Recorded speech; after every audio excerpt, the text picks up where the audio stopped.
All right, AC, I saw that you got your ISBN, right? Yeah. So tell us about your book that you've written. Yeah, so after losing my dad a few years ago, through that grieving process, my nieces and nephew, just watching how they processed it in their little minds. And one day I was sitting there having a conversation with my niece just about, whatever. And she was like, Auntie, is Papa in the sky? And I just was like, it caught me off guard because we weren't talking about my dad or anything. And so I was like, yeah, he's up in the sky. And so I just started having conversations with them. My oldest niece is 16, my nephew's 10, and a 6 and 4-year-old. So like, my dad was their world. That was their papa, my nephew's best friend. So I just decided that it would be really cool, a cool way to honor him and who he was to our family, and just help other people with understanding how children grieve. Because it was a learning lesson for us as well as a family. We're processing it too, and just watching it through their eyes. And so it's based on my nephew's relationship with my dad. And obviously having a family involved in it. And yeah, so my cover is done, got my ISBNs. I got to see the first 3 pages of the illustrations from my illustrator. And so now we're kind of just in the phases of like, am I going to continue to self-publish, or is it going to be something with a publisher? So that's kind of where we are now in the process, but I'm super excited about it. And just really grateful that, I can just find a way to honor my dad and his relationship with our family. When you're so good and elite at something, to be a professional in it, what is doing something that's maybe more unfamiliar to you? What kind of challenge did that provide for you? Yeah, it presented a lot of different challenges. One, because as I was writing it, I was still in the thick of grieving losing my dad. But it was also cathartic too, because it allowed me to process my grief. It allowed me to share feelings, emotions, and kind of dig deep into that. And for me, it was just another way to stretch and be creative. Basketball is an art, and this was just another release in an art form that I got to explore. And I've always loved to write. That was my original major in college, and so just being able to find a way to storytell was something that I was really excited about. I'm nervous though, because I'm like, I've never written a book. I hope it helps people, and I hope they love it. But it was an amazing process. That's awesome. Does it have a title yet? It does. I'll do a cover review. I'll do it all together, but Okay. Yeah, it's I'm excited about it. I did so much research and just seeing what's on the market, just reflective of who my dad was. Alysha, ahead of a big Mystics matchup, you've been a huge veteran presence to a team that has one of the most promising young cores in the league. Especially last game, you could be seeing like on the bench just calling out things that the that the Lynx were doing. And so I just want to know, like, when you take on that mentorship role, how do you kind of balance that, but also still being a contributor on the court? Yeah, honestly, that's been something that's been new for me.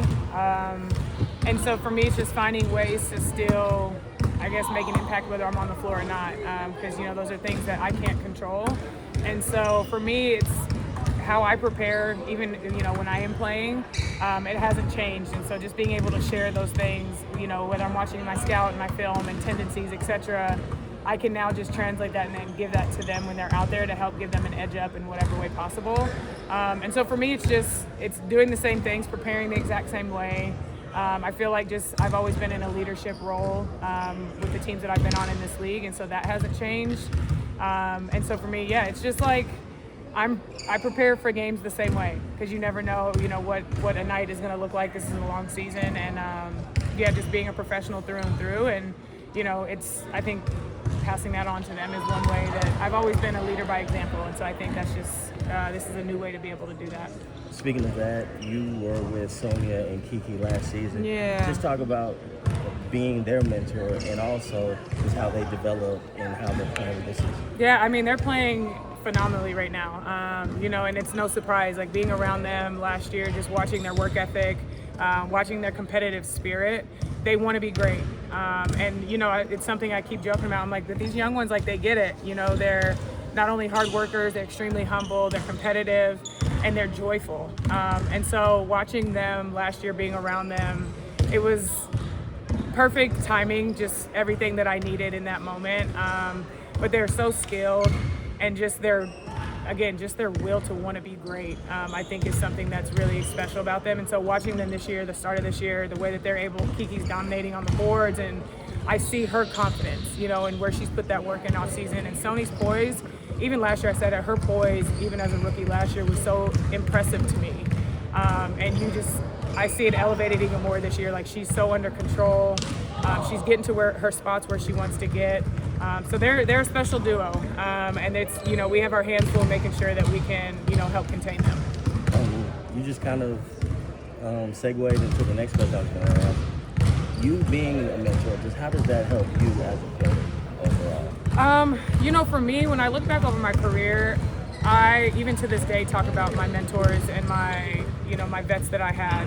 And I think when you have really great vets, it can help set you up for success in this league, because it teaches you, the nuances of the game. It teaches you how to show up every day and be great and chase greatness. And it shows you how to be a professional, and just being able to ride the wave and understand the ebbs and flows that comes at this level.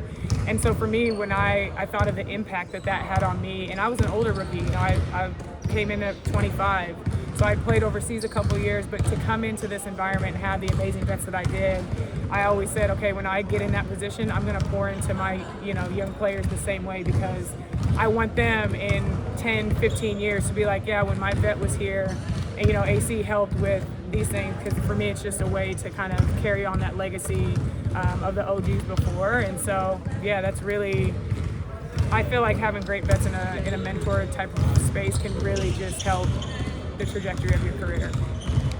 Just what are some keys against Washington? I think first and foremost, when you look at their front court, with Kiki and Kira, like, they're two bigs that are super mobile and active, and they dominate on the glass. And so making sure that we limit their second chance opportunities and show them a crowd, because they're both really shifty and crafty inside. And then with their backcourt, their guards, like Georgia's coming in this year playing with a lot of confidence. She can shoot the ball well. Her IQ is super high. And so just making sure that, whatever shots that they get, they're going to be tough contested shots and not giving them anything easy. Because they do a great job of moving and making the right reads. And so we just have to make sure the little details, like what our scheme is, making sure we're locked in on those things. It's going to be, we have our hands full. They have a lot of really young guards that play hard, and that you have to match that energy from the jump for the entirety of the game. Just what are some ways you feel like the team benefited from 2 straight practice days? I mean, these become very rare, in the season and once we get going. So to be able to have this time to really hone in on, what we wanted. Like, we knew our defense was not great, and just, it was slippage. It was people just falling back to the baseline of what they know, and everyone right now was on a different baseline, whether it's from a different organization, previous seasons here, etc. And so we wanted to come in and really just like reestablish a new baseline for this group. So when stuff does hit the fan, we're all falling back to that same baseline.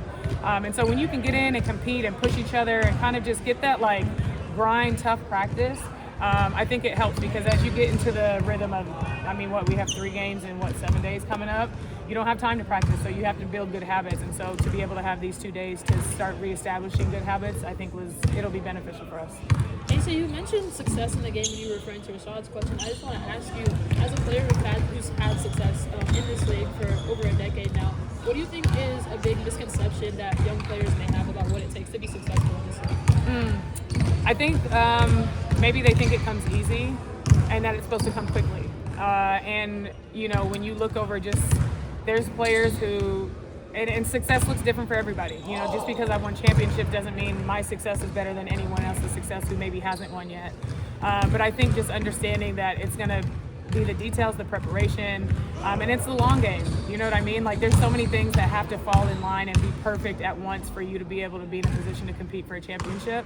But it's those details in the day-to-day, and I think that consistency piece is a really big piece of it, because it's like, okay, yeah, day 1 and day 25, you're all excited to come in and do your lifts and do your shooting and whatever, but day 60, day 70, what does that look like? And so I think that consistency long-term is something that I think maybe, they don't think about as much.